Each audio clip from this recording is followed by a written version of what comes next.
কলিনিয়া হোটেলে এখন যে প্রথম যে রুমটা দেখাচ্ছে এটা হচ্ছে 43 নাম্বার রুম। ঢোকার সময় আপনারা কিন্তু দুদিকে সাইডে এরকম দার্জিলিংয়ে আগে কিরকম ছিল সেটা চিত্রটি দেখতে পাবেন, নানান রকম ফটোজ রয়েছে এখানটায়।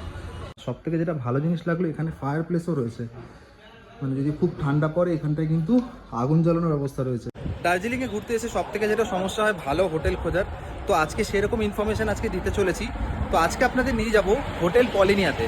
তো আমার সামনে যে রাস্তাটা দেখছেন এখানটায় হচ্ছে গিয়ে সামনে রয়েছে মহাকাল রেস্টুরেন্ট, আর মহাকাল রেস্টুরেন্টের পাশেই রয়েছে কেভেন্টার্স। তো এই রাস্তা ধরে আপনাদেরকে সিধে আসতে হবে, আসলেই হচ্ছে সামনে দেখা যাচ্ছে হোটেল পলিনিয়া। জুম করে দেখাচ্ছি এইটি। তো হোটেল পলিনিয়া থেকে আপনারা যদি এই রাস্তা ধরে সিধে যান তাহলে আপনাদের জাস্ট 2 মিনিটের মধ্যে পড়বে ম্যাল রোড। তো ম্যাল রোড থেকে 2 মিনিট হাঁটা পথে রয়েছে এই হোটেল পলিনিয়া। চলুন আজকে হোটেল পলিনিয়াতে যাই আর আপনাদেরকে কি দেখাই। যে হোটেল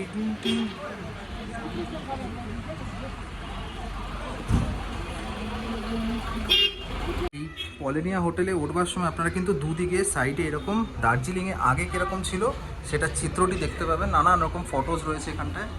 দেখুন এখানটায়। আর এই হচ্ছে গিয়ে সুন্দর কাঠের সিঁড়ি। এই হলো গিয়ে হোটেল পলিনিয়ার রিসেপশন।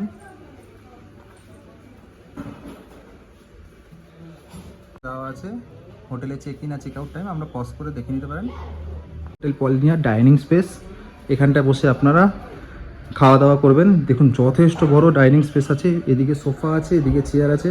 আর সব থেকে যেটা ভালো জিনিস লাগলো এখানে ফায়ার প্লেসও রয়েছে, মানে যদি খুব ঠান্ডা পড়ে এখানটায় কিন্তু আগুন জ্বালানোর ব্যবস্থা রয়েছে, যেটা কিন্তু খুব কম হোটেলে রয়েছে দার্জিলিংয়ের। তো এই হচ্ছে গিয়ে পুরো ডাইনিং স্পেসটা আপনাদের দেখালাম। প্রথম যে রুমটি দেখতে পাচ্ছি সেটি হচ্ছে কি উপরে 3 তলায়। চলুন উপরে যাওয়া যাক। আর সিঁড়ি দেখুন একদম পুরো উপরে সিঁড়ির মধ্যে কার্পেট পাতা রয়েছে। পলিনিয়া হোটেলে এখন যে প্রথম যে রুমটা দেখাচ্ছে এটা হচ্ছে 43 নাম্বার রুম। আর রুমটা জাস্ট দেখুন কীরকম। এই হচ্ছে গিয়ে পুরো উপরে ফল সিলিংয়ের পুরো কাজ। আর এটা পুরো ডাবল শেয়ারিং রয়েছে, মানে 6 জন থাকা যাবে ইজিলি।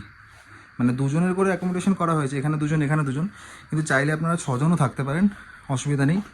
যথেষ্ট বড় সাইজের বেড। আর এই হচ্ছে কি রুমের গেট আপটা জাস্ট দেখুন কতটা সুন্দর। আর এই হচ্ছে কি এখানে একটা এলসিডি টিভি, সামনে এখানে একটা বড় সাইজের আয়না লাগানো আছে, এখানে একটা টি টেবিল আছে। আর বেডগুলো জাস্ট দেখুন। একবার ওয়াশরুমটা দেখিয়ে দিই। তো এই হলো কি ওয়াশরুম, একদম ঝাঁ চকচকে। ওপরে গিজার আছে, এখানে বেসিন আছে একটা, আর এখানে একটা আয়নাও আছে বাথরুমে। আর এই হলো কি টোটাল বাথরুমটি। তো এই হয়ে গেল গিয়ে টোটাল রুম। এখানে বলে দিই এই রুমের ভাড়া কত।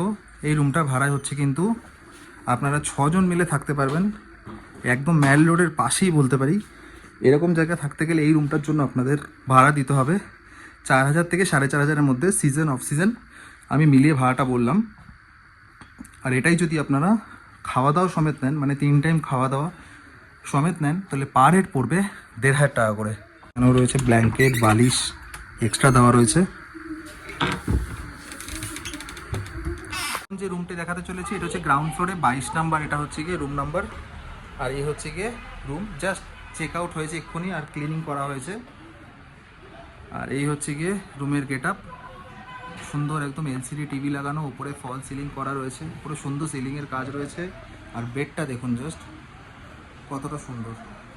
আর এখানে 2টো সোফাও রাখা হয়েছে, সামনে একটা টি টেবিল। আর এই পাশ দিয়ে মেন রোড, এই মেন রোড থেকে 2 মিনিট হাঁটলেই হচ্ছে কি ম্যাল রোডের কেভেন্টার্সের শুরু। ম্যাল রোডের শুরু ওখান থেকেই। এই হচ্ছে গিয়ে টোটাল রুমের গেট আপ। আমি স্লো করে দেখাচ্ছি দেখতে সুবিধা হয়। এখানে একটা জাগ রয়েছে, এখানে গ্লাস রয়েছে। এই হলো গিয়ে টোটাল রুম। এখানে একটা আয়না, আর এদিকে একটা আলমারিও রয়েছে। এখানে এক্সট্রা ব্ল্যাঙ্কেট আর বালিশ রয়েছে। এই রুমটা যদি আপনারা শুধু নেন লজিংয়ের জন্য তাহলে পড়বে 2500 টাকা। আর যদি আপনারা ফুড সমেত নেন, তাহলে যদি 3 জন থাকেন, 3 জন, তাহলে পড়বে 1500 টাকা। আর যদি 2 জন থাকেন তাহলে পড়বে 1800 টাকা, ফুডিং প্লাস লজিং নিয়ে এইরকম হোটেলে থাকতে গেলে আপনাকে দিতে হবে এই রুমটির জন্য 1800 টাকা। এবার চলুন ওয়াশরুমটা একবার দেখিয়ে দিই। এই হচ্ছে কি ওয়াশরুম, সুন্দর একটা বেসিন রয়েছে, আর এদিকে গিজার লাগানো। এই হচ্ছে কি ওয়াশরুমটি। স্ক্রিনে দেওয়া নাম্বারে ফোন করে বুকিং করে নিতে পারেন। তো চলুন দেখা হচ্ছে এরকমই আরও ইন্টারেস্টিং টপিক নিয়ে। ততক্ষণের জন্য ভালো থাকবেন আর সুস্থ থাকবেন।